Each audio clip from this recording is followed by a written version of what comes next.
con una mirada más global, más universal. Así que muy bienvenido, Eduardo. Un agrado de compartir contigo tus experiencias y que nos puedas aportar para la gente que nos está escuchando. Muy bienvenido, Eduardo. Bueno, buenos días, Bienvenido. Hernán. Buenos días, Alejandro, y buenos días a todos los oyentes. Sí, comparto la visión de ustedes en cuanto a que la economía está presente en nuestra vida, en la mayor parte de nuestras decisiones, y generalmente se ve como una disciplina muy alejada de la gente común. Sin embargo, nos afecta en todo momento, y por eso mismo mi intención es de aportar desde una perspectiva, ojalá lo más educativa posible y lo más aterrizada posible, estos conceptos económicos que muchas veces se ven un tanto difíciles, y bueno, tratar de que se entiendan y que en el fondo la gente pueda aprender a tomar decisiones basadas en conocimientos un poquito mayores, digamos. Así que estoy muy contento de participar. Perfecto. Y me interesa mucho la conversación que tengamos acá. Perfecto. Oye, yo a tu invitado lo voy a atacar al tiro, así al hueso, ¿ah? Como un defensa ahí que lo va a atacar ahí a la canilla al tiro. Estaba con eso, recién estuve con la Seremi de Gobierno, la señora Leslie Briones de la Seremi de Gobierno de la Quinta Región, y luego también me llamó el subsecretario del Trabajo, el señor Fernando Arap Verdugo, ¿eh? Hablando de este bono al nuevo empleo, a la gente que encuentre nuevo empleo a partir del 1 de agosto con contrato del 1 de agosto en adelante va a poder tener un subsidio al empleo.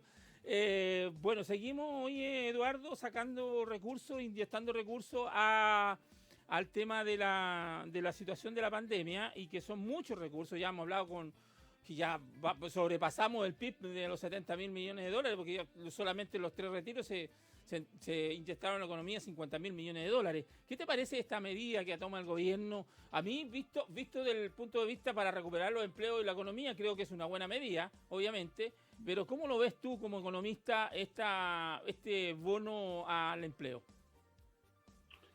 A ver, primero tratemos de dar un poquito de contexto a esto, digamos. Partamos de la base de que la economía chilena fue severamente impactada por la pandemia. Hubo una pérdida de crecimiento del año 2020 de un 5,8%. Así es. Y la recuperación en términos de la producción fue bastante rápida, es decir, hoy día ya la economía está alcanzando los niveles de producción equivalentes a los que habían antes de la pandemia y antes del estallido social. Entonces, cuando se habla de sobrecalentamiento, es que nosotros ya recuperamos esos niveles, pero el crecimiento que se espera para el segundo semestre de este año es de alrededor de un 9%, y por lo tanto habría una brecha positiva de crecimiento por encima de los niveles que teníamos antes de un 9%. Perfecto. Ahora, eso desde el punto de vista productivo, por supuesto que es positivo. Es positivo el grado y se habla de resiliencia de la economía, de la flexibilidad que tiene la economía chilena para recuperar sus niveles anteriores. Ahora, detrás de eso hay un fuerte esfuerzo fiscal, hay un observatorio fiscal del Fondo Monetario que salió recientemente y que habla de que el aporte fiscal, digamos, en general, más macro, no solamente en los retiros, sino que el aporte fiscal por efecto de la pandemia, en el caso de Chile, es el más fuerte de todas las economías emergentes, 14 Así puntos es. del PIB. Así es. Entonces, el esfuerzo fiscal que ha habido allí ha sido masivo.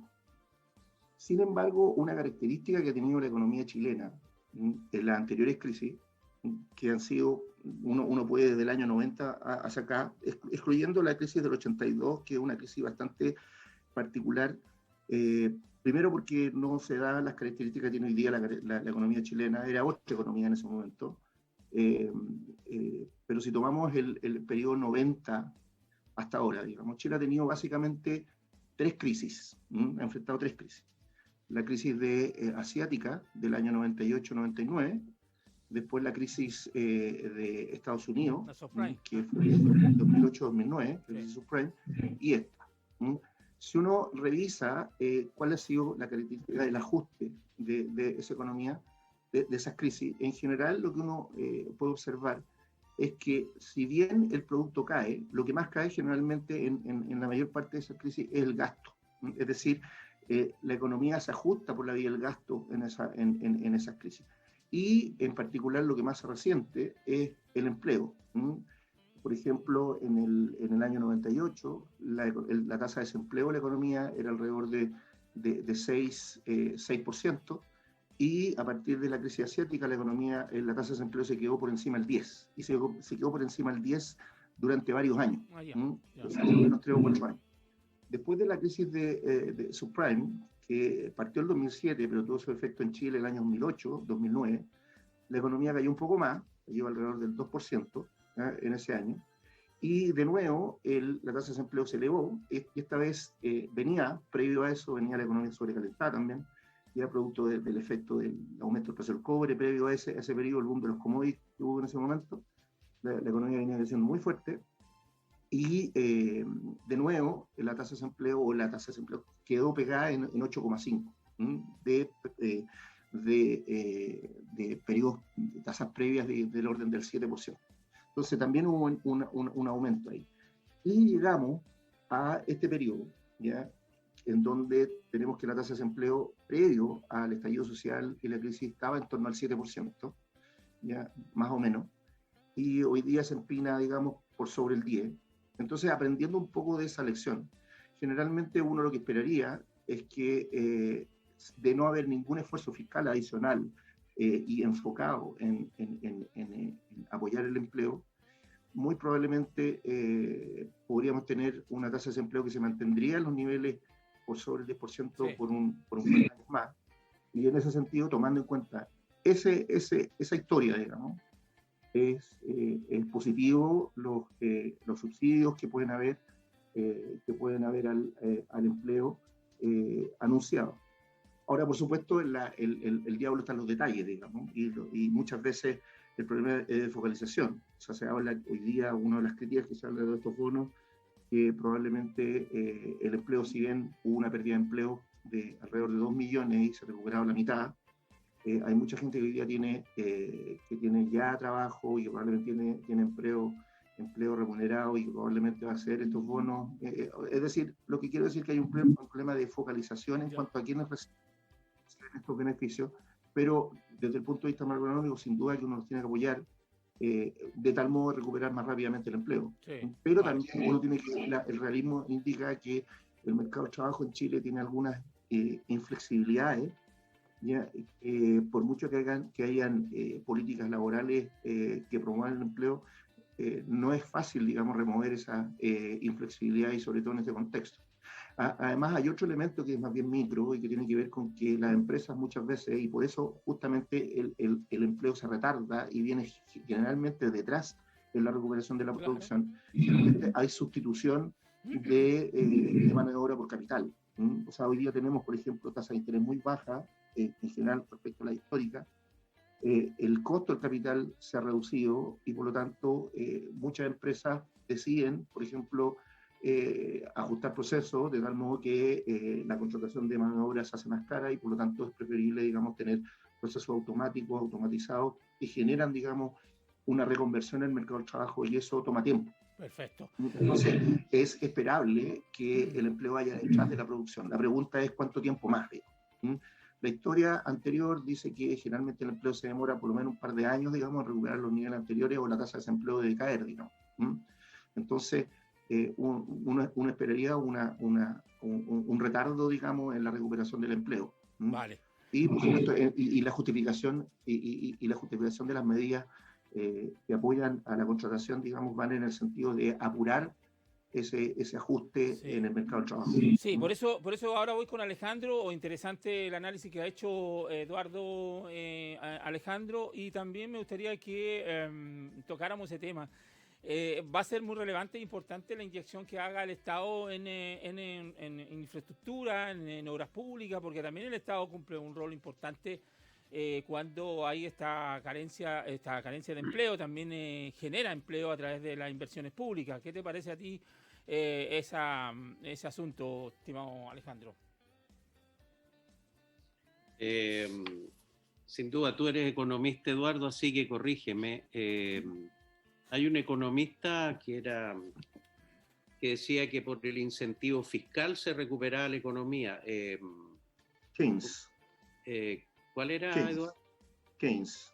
Keynes, exactamente. Entonces decía que por incentivos, por política fiscal, y se activa la economía.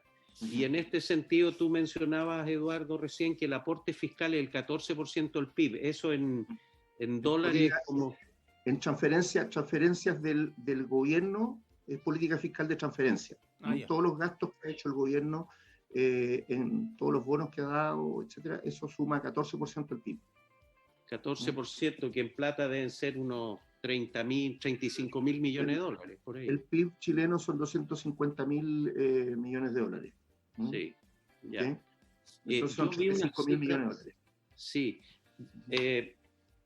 porque mira, yo vi unas cifras por ahí que entre el aporte fiscal más los retiros, los 3 retiros del 10%, suma como 50.000 millones de dólares, sí, lo que se ha inyectado a la economía. O sea, esos son los retiros, los primeros, segundo y tercer retiro. No, la suma. Y más lo del Estado, claro. Sí, suma como 45, 50.000 millones de dólares. Esa cifra, si uno la compara con el presupuesto de la Nación de Chile, el presupuesto anual de todo el aparataje estatal son como 75.000 millones de dólares. O sea, tenemos más de un 50%. Mucho más, como el 75, no sé, hay que calcular el porcentaje, pero es estratosférica la suma para una economía pequeña, abierta y vulnerable, porque yo lo que veo, Eduardo, mi mirada de la economía chilena es una economía pequeña, muy abierta al mundo, muy competitiva y muy frágil además. El mercado laboral que tú lo mencionabas recién, que tiene rigideces, es un mercado muy, muy frágil. Y más aún ahora con la incorporación de la tecnología, el Zoom, todo el teletrabajo, lo hace mucho más frágil. La informalidad por eso, también, que creció muchísimo. La informalidad. Entonces, estamos en un entorno bien complejo. Me gustaría, Eduardo, tu mirada, tu percepción, tu enfoque, antes de entrar en temas más específicos, de la contingencia que estamos viviendo. Porque claro, tú mencionaste el tema del empleo, pero eso es un factor nomás, es un punto. Pero tenemos la pandemia, una pandemia que ayer escuchaba ha matado como a 5 millones de seres humanos en la Tierra. Sí. Y el entorno chileno, un COVID duro, que viene más, en Alemania ya están restringiendo y en Australia hoy día ya están tomando medidas restrictivas. O sea, el COVID va a venir la tercera o cuarta ola a Chile. Así que no hay que relajarse. Con un COVID que nos afecta a todos, una inestabilidad económica, porque hoy día esta es la situación hoy día, pero no sabemos lo que va a venir este otro año con cambio de gobierno, con una expectativa que todos los políticos, en noviembre hay elecciones y todos los políticos tiran sus ofertones, porque eso es. Ofertar y prometer. De ahí, del dicho al hecho, hay mucho trecho. Inestabilidad política, COVID, inestabilidad económica, sobreendeudamiento. Calentamiento de la economía. 3 retiros y hoy día se está comentando un 4.º retiro. Ya hay 4 millones de chilenos que no tienen un peso para jubilar y el Estado tampoco tiene la plata. Entonces, en ese contexto, Eduardo, ¿cuál es tu percepción de coyuntura? Déjame ordenar un poco el análisis porque hay varias cosas jugando, digamos, ¿ya? Y yo siempre en esta visión, digamos, trato de partir del contexto en el que estamos. Y voy a hacer un poquito de historia mezclado con un poco de coyuntura, ¿ya? Como para que entender el contexto. Y me remito al contexto del año 2018, ¿ya? ¿En qué estaba la economía del año 2018? El año 2018 la economía venía creciendo al 4%, con muy buena expectativa, ¿ya? Producto del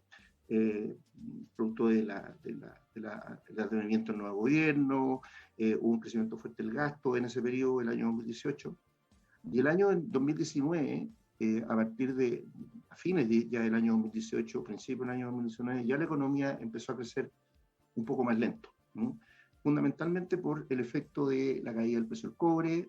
Habían empezado a ver los primeros indicios de que el cobre iba a bajar producto de la guerra comercial de Estados Unidos, ¿ya? Y por otro lado, porque la atracción de la economía, el aumento del año 2018 fue fundamentalmente como un fenómeno de expectativa. Y el año 2019 la economía ya empezó a crecer mucho más bajo, estuvo todo el año creciendo a tasas muy bajas respecto de lo anticipado. Y en ese contexto es que llega el estallido social de octubre del 2019, que implicó, digamos, que por primera vez la economía desde la crisis subprime, la economía creció, digamos, en términos negativos. Decreció, correcto. El último trimestre del año 2019.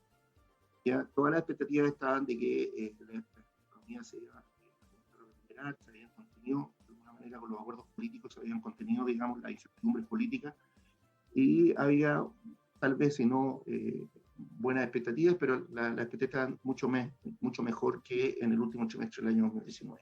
Eso llegamos al año 2020 y en ese contexto llega la pandemia. ¿Ya? La pandemia del año 2020 en adelante significó un detenimiento de la producción. La pandemia generó dos efectos, fundamentalmente. Por un lado, generó efectos de demanda, porque, digamos, efectos por el lado de la oferta. Muchas actividades se detuvieron, hubo disrupción en las cadenas de suministro, ¿ya? Y eso implicó, digamos, caídas del empleo, los servicios cayeron los transportes, cayeron algunos sectores importantes, sobre todo fundamentalmente servicios, y eso implicó, digamos, una caída de ingresos importante. Entonces, es decir, hubo un impacto doble de caída de la demanda y caída de la oferta a nivel global, ¿ya? Y tanto a nivel global como a nivel de la economía chilena. ¿Ya? Y eso, digamos, hubo 6 meses en donde tuvimos, de marzo a octubre, la economía estuvo fundamentalmente parada, ¿ya? Y hubo algunos atisbos, digamos, de apoyos fiscales que en el fondo en ese momento no se consideraban suficientes, y comenzaron los primeros retiros, que el objetivo fue básicamente tratar de impulsar la demanda. El efecto fue impulsar la demanda, producto de que hubo algún tipo de inconveniencia respecto a la política fiscal que llevaba el gobierno, si bien hubo una política fiscal importante ya en ese momento, pero no llegaba a la gente. Entonces, eso llevó a que muchos parlamentarios fundamentaran los retiros, y ese mismo argumento, digamos, llevó al segundo y tercer retiro. Bueno, en ese contexto lo que ocurrió es que la demanda se recuperó más rápido de lo anticipado.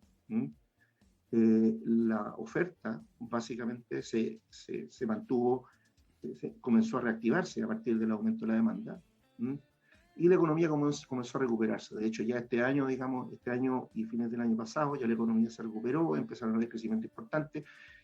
Uno puede decir si la base de comparación que tiene el PIB respecto al año pasado juega un rol importante, pero de todas maneras, todos los datos que ha publicado el Banco Central indican, tanto a nivel de desagregado, a nivel de sectores, digamos, que la economía está ya en un nivel de crecimiento de recuperación. Ahora, en ese contexto es imposible no pensar que esto no iba a tener efectos sobre los precios.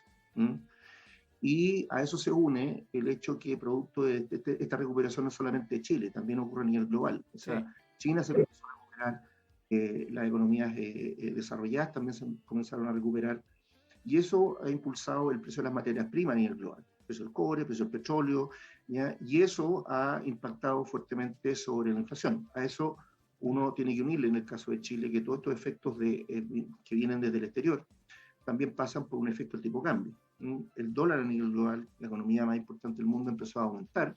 Eso se reflejó también en Chile, y por lo tanto los precios de los productos importados en Chile empezaron a aumentar, y producto de la recuperación de la economía mundial y también del aumento del tipo de cambio, del valor del dólar aquí en Chile.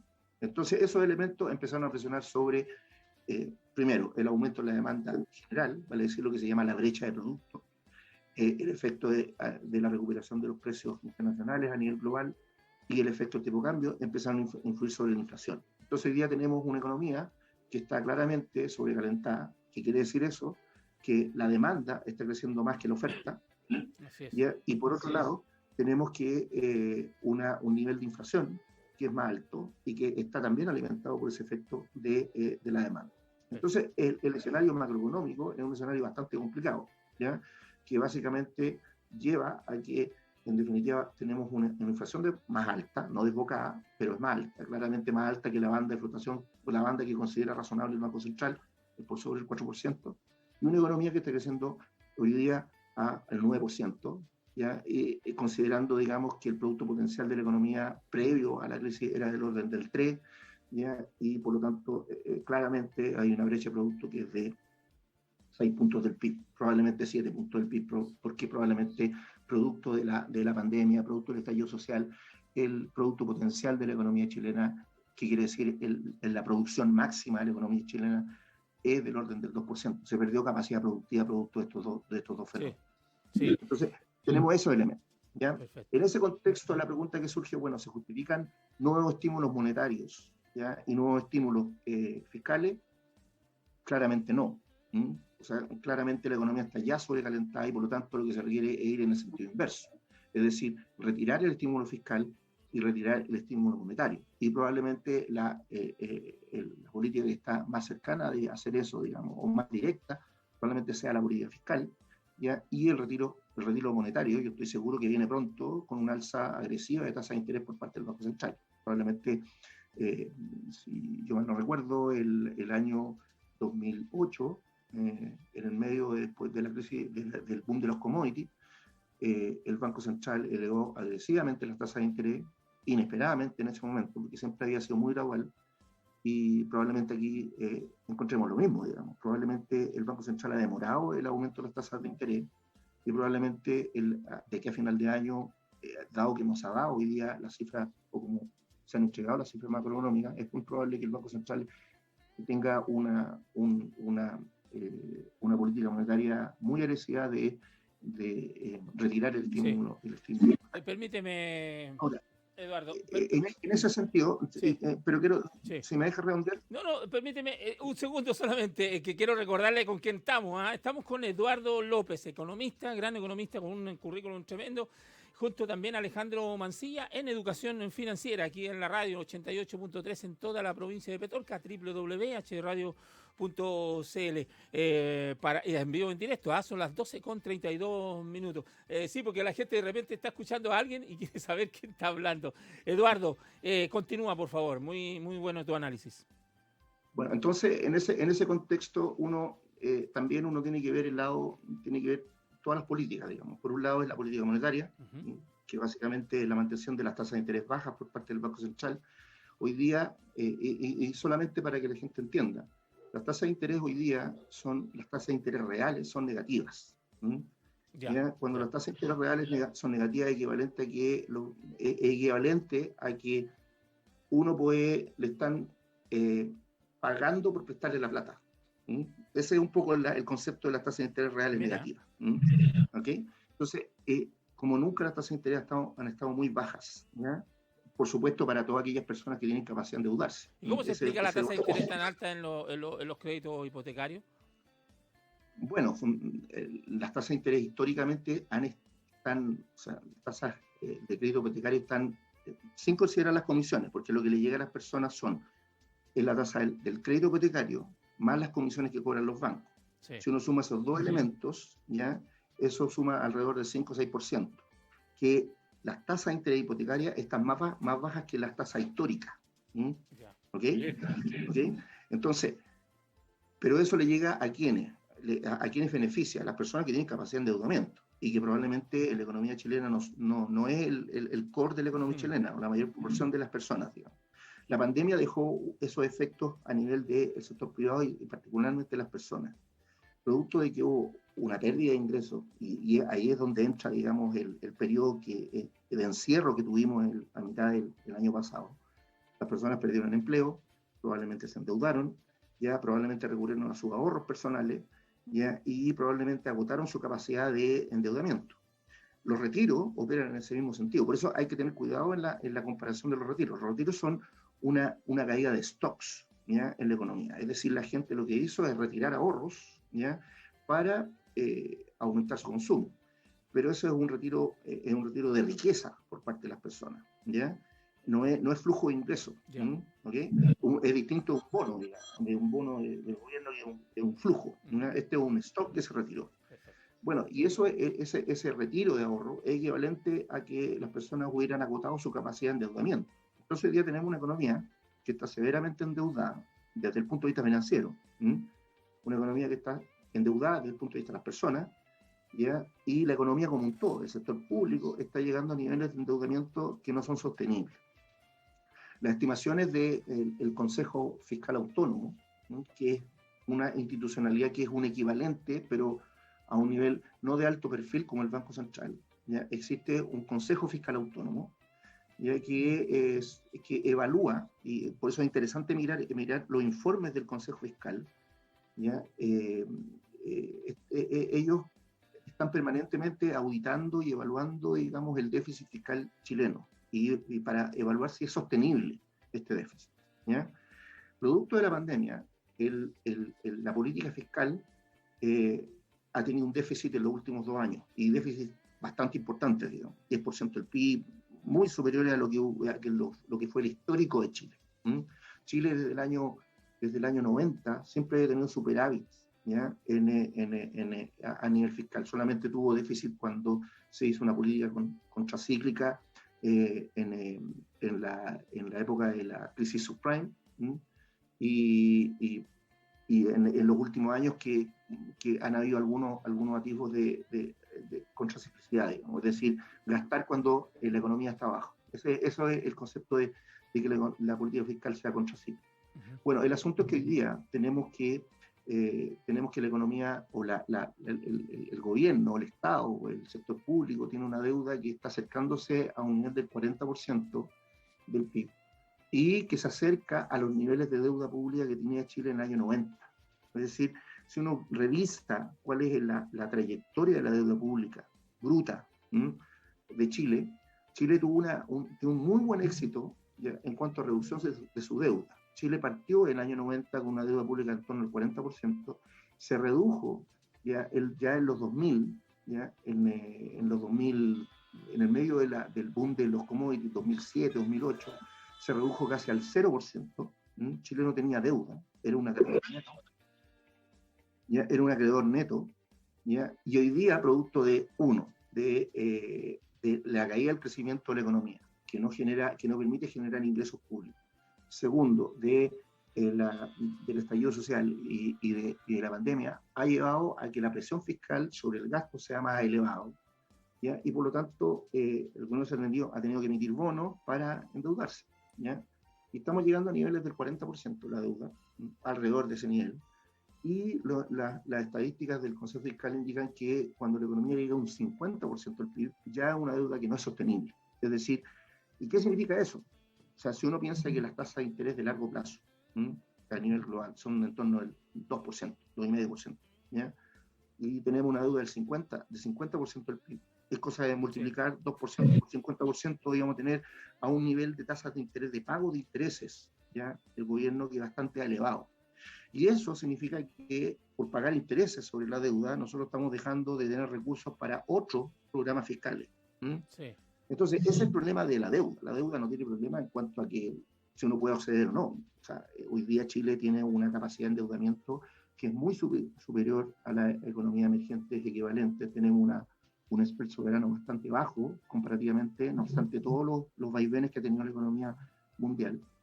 Pero la gracia no es tener acceso a la deuda en el caso de Chile, es tener cuál es el nivel de deuda que Chile debería tener.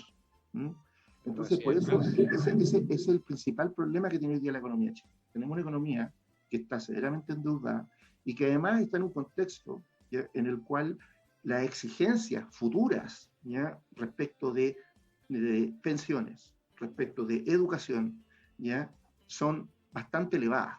Y por lo tanto va a requerir un endeudamiento fiscal adicional. Permíteme. Entonces, la coyuntura es complicada en ese sentido en el largo plazo. Probablemente los próximos años.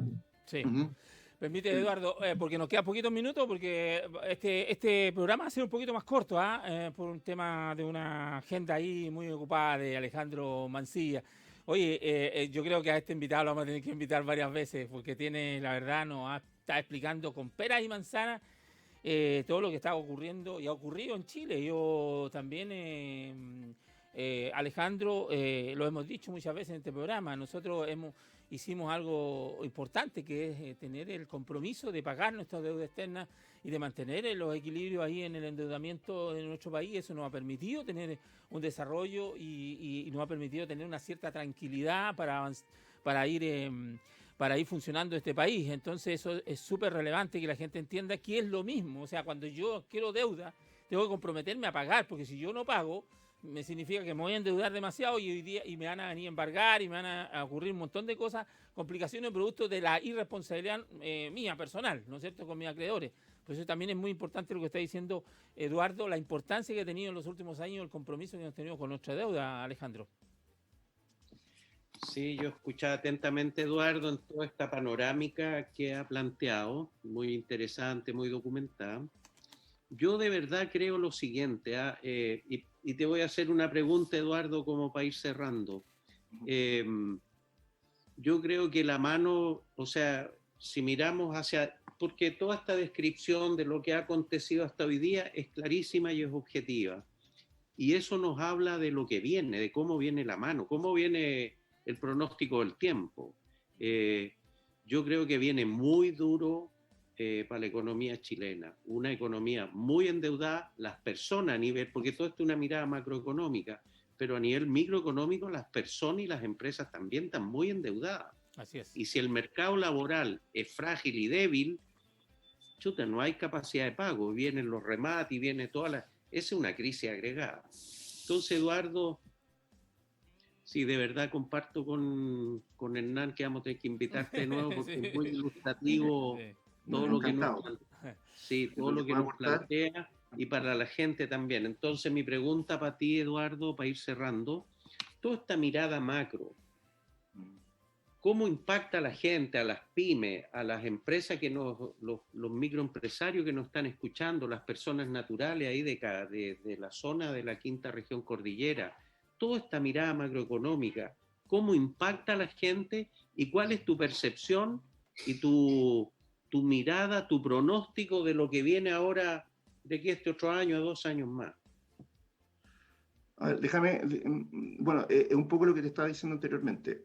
¿Cómo yo veo en primer lugar una economía que este año va a terminar creciendo en torno al 8%, y hay ciertas incertidumbres y riesgos para el próximo año y los años siguientes. La recuperación de este año ha sido básicamente en base al consumo y en base al gasto. La incertidumbre política que hay hoy día y la incertidumbre tributaria probablemente genera bajo incentivo para el desarrollo y la inversión. Entonces, si hay algún esfuerzo de inversión, yo creo que va a tener que venir por el lado del sector público, a través de infraestructura, obras de infraestructura. Estados Unidos... No tiene plata. Bueno, ese es un desafío. Ese es un desafío. Probablemente incorporar al sector privado, concesionar. No tengo muy claro cuál es la dinámica, pero te estoy hablando un poco de las necesidades. Las necesidades van a hacer que va a haber que recuperar la inversión. Estados Unidos, digamos, tiene un plan de infraestructura bastante ambicioso. Probablemente el próximo gobierno va a tener que hacer algo parecido. Porque el esfuerzo de consumo ya no va a tener fuerza mientras no haya crecimiento de la economía. El consumo depende fundamentalmente del crecimiento de la economía. El gasto va a estar limitado por la capacidad de endeudamiento y por la necesidad, por el déficit fiscal, la reducción del déficit fiscal requerido para el sector público. Por lo tanto, el esfuerzo en los próximos años va a tener que venir por el lado del sector privado y fundamentalmente por el lado de inversión a fin de mantener el crecimiento de la economía. De no haber eso,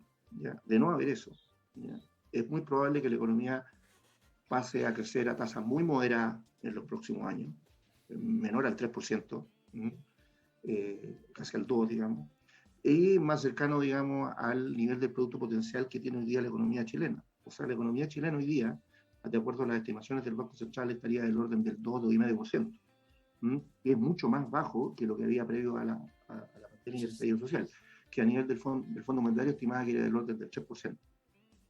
Ahora, de todas maneras, un crecimiento del 3% es un crecimiento bastante moderado, y el principal desafío a nivel macro que tiene los próximos gobiernos es generar aumentos de productividad, y eso implica transformación de la economía, transformación de resolver los problemas de equidad que hay en la economía, resolver los problemas de innovación que hay en la economía, ¿ya? Es una tarea bastante dura la que tienen los próximos gobiernos.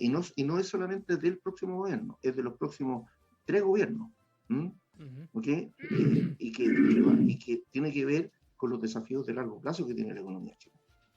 Entonces, yo veo que el próximo año probablemente vamos a tener un crecimiento que va a ser más moderado que este, probablemente creciendo más arriba que este, comillas, 3, 2,5, 3%, que se suponemos que es el crecimiento de largo plazo de la economía, ¿ya? Fundamentalmente porque todavía va a haber un envión producto del consumo, probablemente vamos a tener el primer semestre todavía creciendo en función de los retiros y en función de hay gente que ahorró los retiros, probablemente van a hacer uso de eso, entonces probablemente todavía hay algún impulso por el lado del consumo, pero ese impulso se va a agotar a fin de año, ¿ya? Y ahí la responsabilidad va a caer, digamos, al sector privado. Ahora, la pregunta que surge ahí, bueno, ¿cómo resolvemos ese tema? Si el sector privado va a requerir señales de estabilidad, que hoy día, claramente hay incertidumbre política, hay incertidumbre tributaria, se está jugando, hoy día se habla mucho de cuáles son las reformas tributarias, algunos candidatos hablan del 10%, del 10% de mayores ingresos por el lado de los tributos, digamos,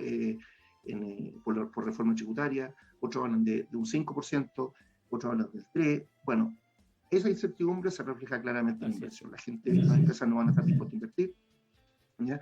Y lamentablemente esta es una economía en donde depende en parte del precio del cobre, el sector minero es muy importante, y también las pymes, la mayor parte de las pymes, que son servicios fundamentalmente, dependen del crecimiento de la economía. Permíteme, tengo una propuesta. Yo creo que quiero seguir con Eduardo los últimos minutos del programa y liberamos así a Alejandro por el compromiso que tiene, porque está interesante seguir conversando con Eduardo.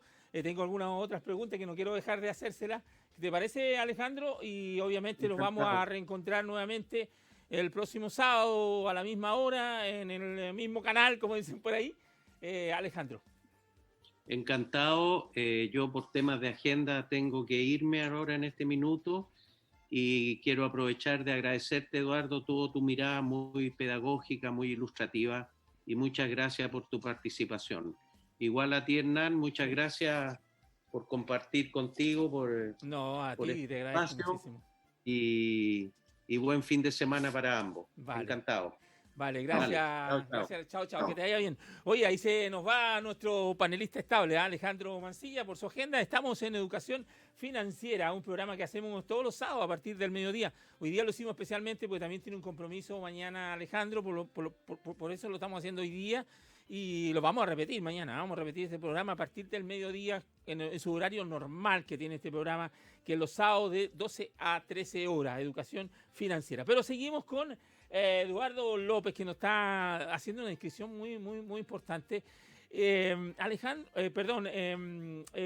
Eduardo, estamos hablando de las señales. Eso es muy importante, ese mensaje que tenemos que darle a los auditores que nos están escuchando, nos están viendo.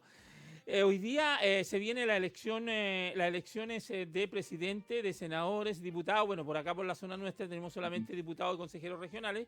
No tenemos senadores, producto de que obviamente nos tocó hace 4 años los senadores. Pero es importante el mensaje. Esto es lo que tú estás diciendo.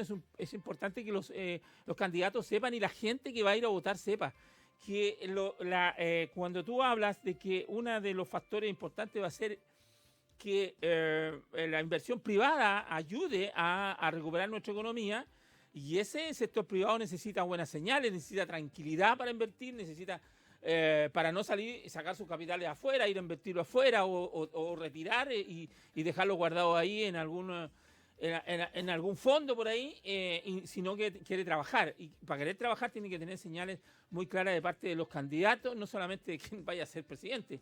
Los candidatos tienen que no usar mucho la demagogia y la mentira para en el fondo a conseguir la votación.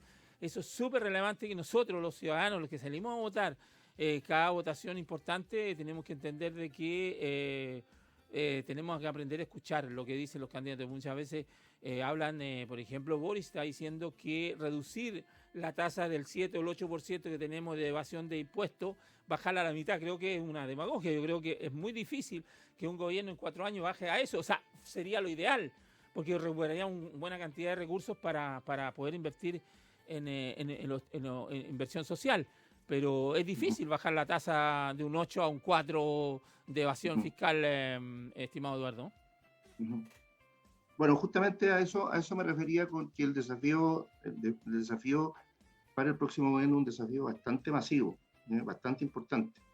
Y cuando yo hablo de la situación macroeconómica, estoy hablando básicamente de el encuadre, miremos primero en qué situación está el país. Sí.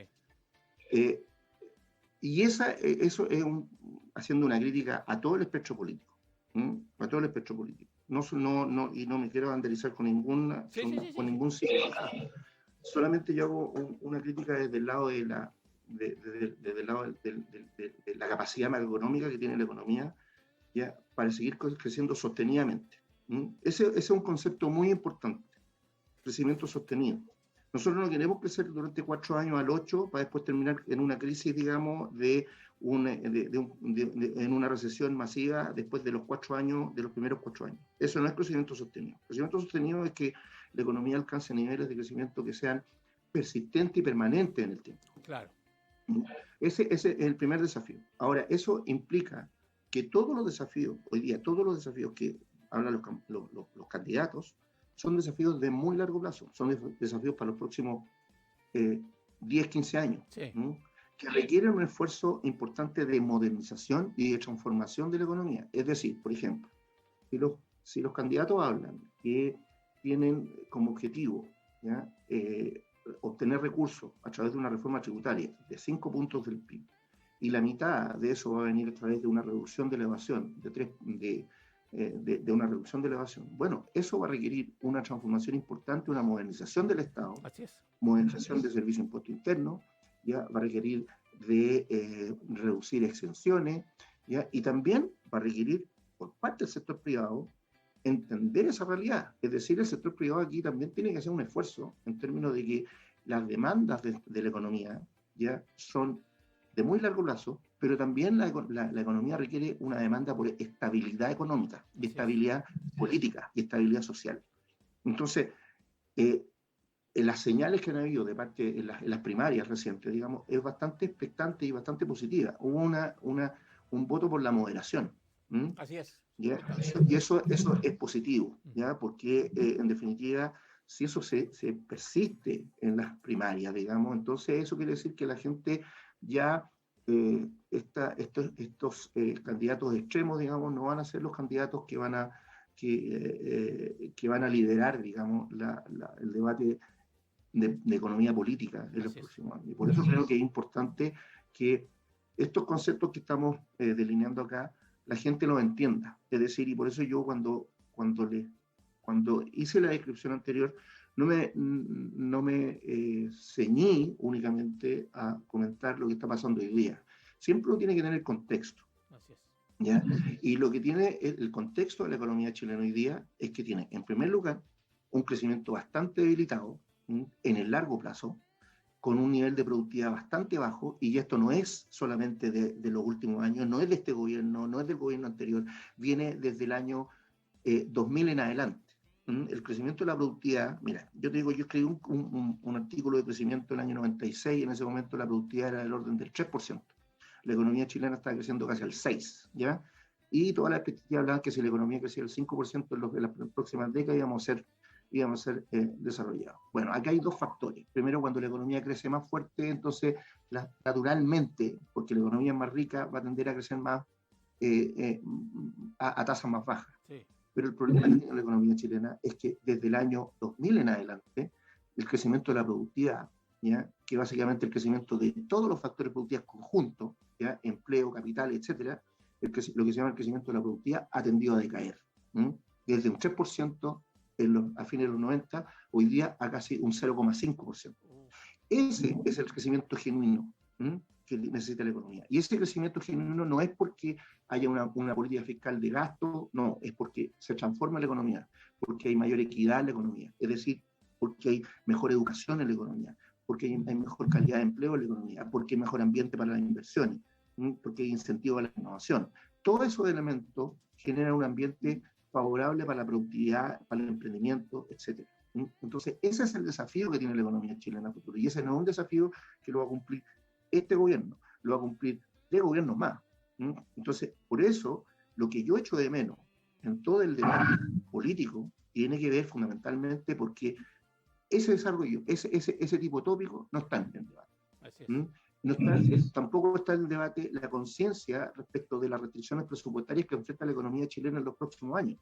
Tenemos una política fiscal que ya está restringida, tenemos el sector privado, está más endeudado, como ustedes muy bien dijeron, y que tiene también necesidad de transformarse. Entonces, los desafíos son masivos, ¿ya? Y por eso mismo los candidatos se les tiene que exigir, independientemente del signo, ¿ya? Se les tiene que exigir una postura respecto de esta idea de crecimiento sostenido, ¿ya? De que cómo nosotros vamos a obtener un crecimiento más allá de los próximos 4 años y que en el fondo que sea un crecimiento basado en aumento de la productividad. Eso yo creo que es lo más importante que se le debe exigirle a los candidatos hoy día. Perfecto. Oye, se nos fue volando la hora, ¿eh? Son 12:55 minutos.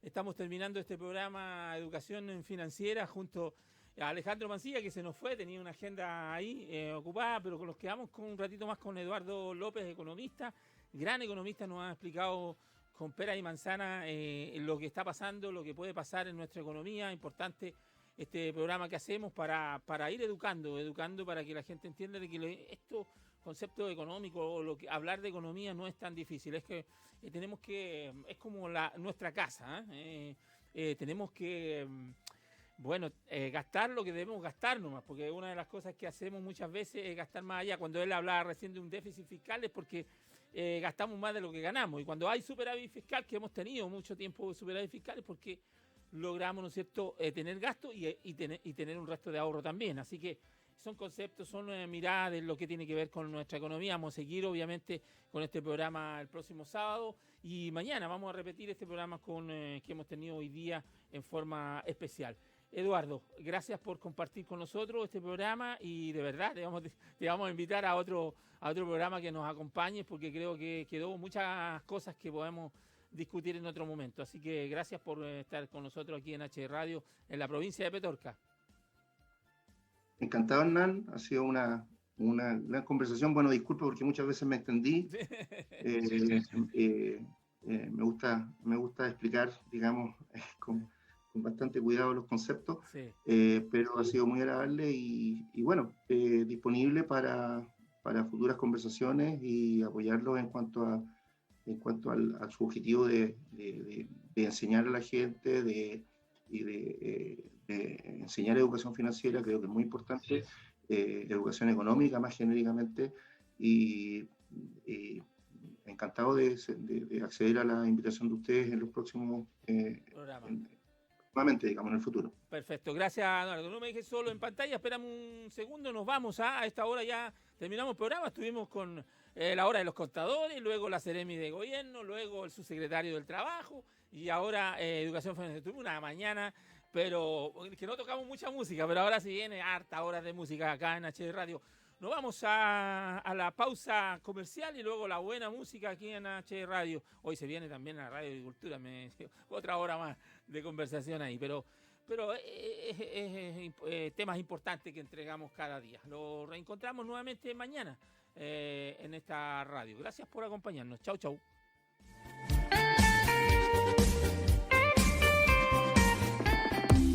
Hemos presentado Educación Financiera. Volveremos a encontrarnos el próximo sábado por todas nuestras plataformas.